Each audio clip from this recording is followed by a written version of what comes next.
Hi, I'm Danene Sorace, Mayor of the City of Lancaster, and we are in the midst of a series of neighborhood meetings regarding home rule. And for those of you who aren't able to make a neighborhood meeting or just want to review the content again, I wanted to just walk through the slides that I'm sharing so that more people have access to this information. So here we go. As I mentioned, we are in the midst of a series of 5 neighborhood home rule meetings. And I want to take a minute to situate this conversation within the city's strategic plan. Our vision is to build a stronger, more equitable city, block by block.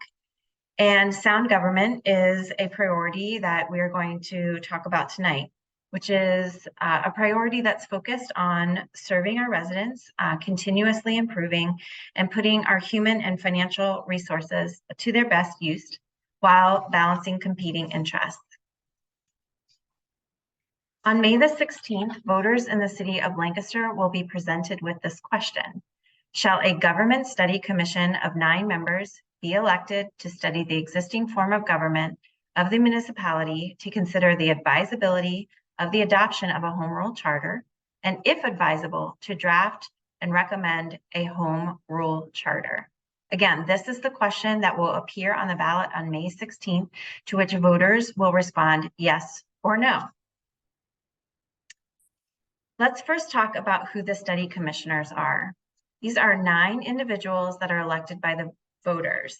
Candidates for the Home Rule Study Commission will also appear on the May 16th ballot in addition to the question. So you will be asked to answer the question of should we have a study commission, and then you will be asked to select 9 individuals who are seeking the office of a Home Rule Study Commission.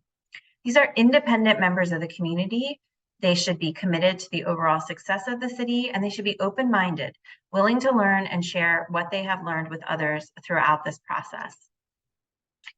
Their role is to study the existing form of government and to determine what is working and what is not, and also to decide if changes are recommended. If they do decide that changes are recommended, then it's important that they then communicate with the public about what those proposed changes would be.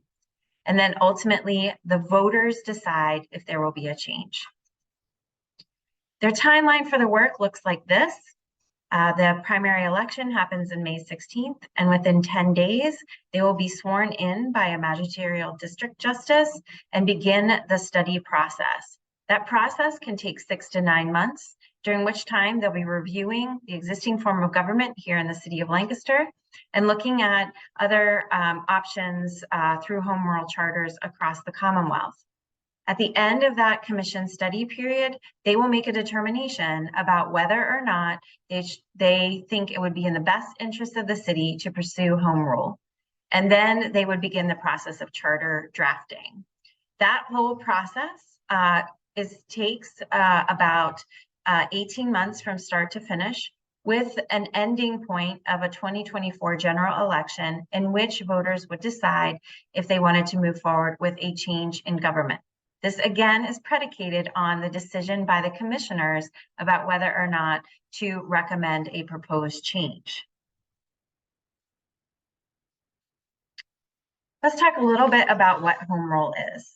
Very simply, home rule transfers the basic authority to act in municipal affairs from state law to a local charter drafted, adopted, and amended by municipal voters. It is different from the current form of government than the city is operating under right now.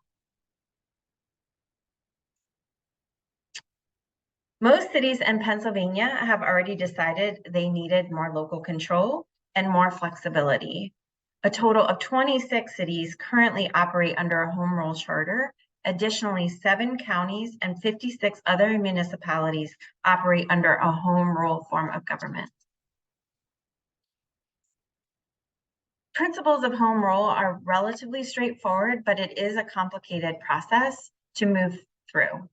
There is an opportunity to shift governance from a state municipal code to the local citizens.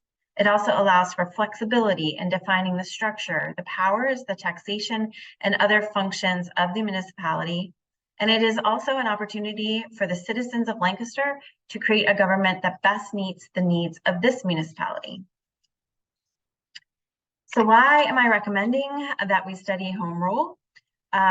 Really to take a look at the potential for home rule to provide more flexibility and local control to maintain our existing levels of service.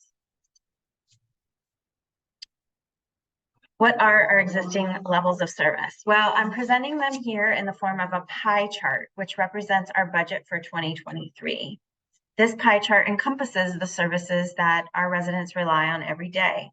And the bulk of these services are really police and fire, which comprise $42 million of our total operating budget. We also have a large percentage, 15%, that is in the category of administrative services and general government, which includes our debt service, which is about 8%, fringe benefits, insurances, and community benefits, which are annual contributions that we make to organizations that support the city, like the library and the Lancaster Rec Commission. Currently, the city collects 4 taxes. These revenues fuel our general fund budget, which you just saw on the previous slide. There is only one of these levers, if you will, that can be changed or set by local control, through local control, and that is real estate tax, which is set by the mayor and city council and is currently at 12.64 mils. The other 3, earned income tax, local service tax, and real estate transfer tax, are all set by state law. And the last time that these were substantially changed was in 1965, with the exception of the local service tax, which did come later, but the rates for earned income tax and real estate transfer tax have not changed since 1965. Under home rule, all of these revenue sources would be set locally by the mayor and council. As you might imagine, if you only have one lever, you use that lever often. And we have seen significant property tax increases between 2008 and 2023. And here is a chart that shows you all of the property tax increases that have happened during that time frame. Property taxes are based on assessed value of real estate.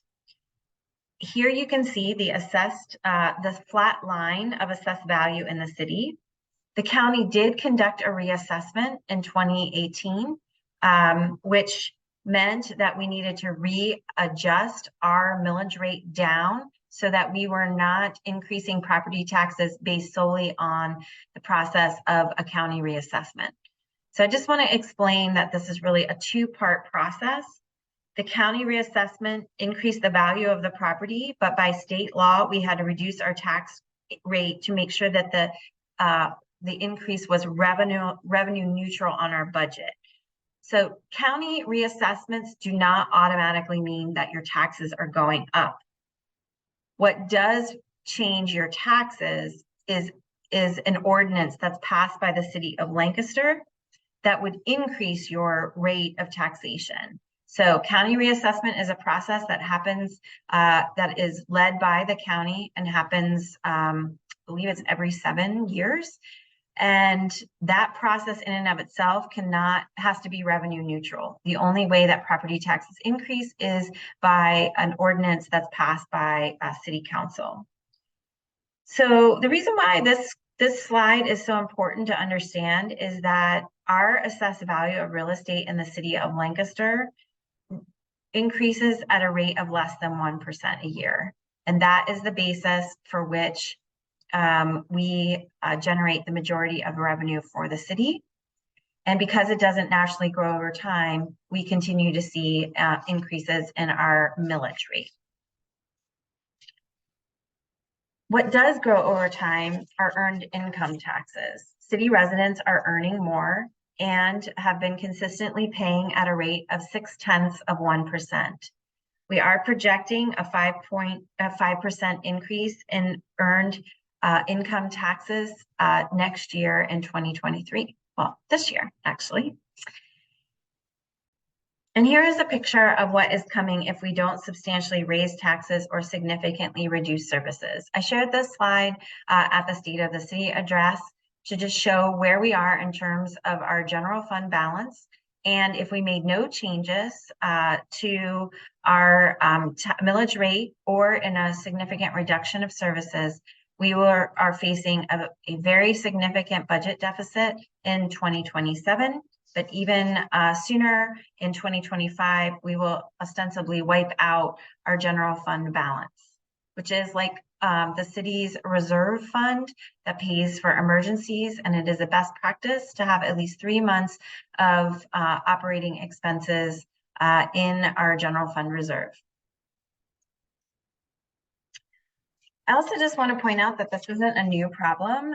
Here are a few headlines from the November 10th, 1982 edition of the Lancaster New Era, asking question about should Lancaster City cut services or raise taxes. Over the last decade, the city has done a variety of things to address the structural deficit that has persisted throughout the decades. We've refinanced our debt, we've become self-insured, we've held vacant positions open, we've aggressively sought grant funds. But unlike the state, we are required to pass a balanced budget, which we have done year after year, and also kept an operating reserve of about 3 months of revenue for emergencies. This is in jeopardy unless we make some significant changes on the revenue and the expenditure side. So to recap, the question before voters on May the 16th is whether or not we should have a government study commission of 9 members to study the existing form of government. This question again will appear on the ballot on May 16th. And so I just want to make sure that everybody is aware of what they're actually voting on May the 16th. You will be voting a yes or no to this question, and you will be selecting 9 study commission members to represent the city in this study process. Shall we form a study commission? I am suggesting that a system from 1965 is not working for us anymore, and I am encouraging voters to vote yes on May the 16th. Let the study commission do its work, independent of me, the mayor, or city council, and let's see what we can learn together. Thank you for joining me for this short video overview of home rule. I hope that it helped answer some of your questions, but if you have more questions, please check out the link below here at cityoflancaster.gov/home rule. There's also a place where you can submit your questions to us. And of course, I'm happy to answer your questions. You can email me at dsorace@cityoflancasterpa.gov. Thanks again for joining, and make sure you get out and vote on May the 16th.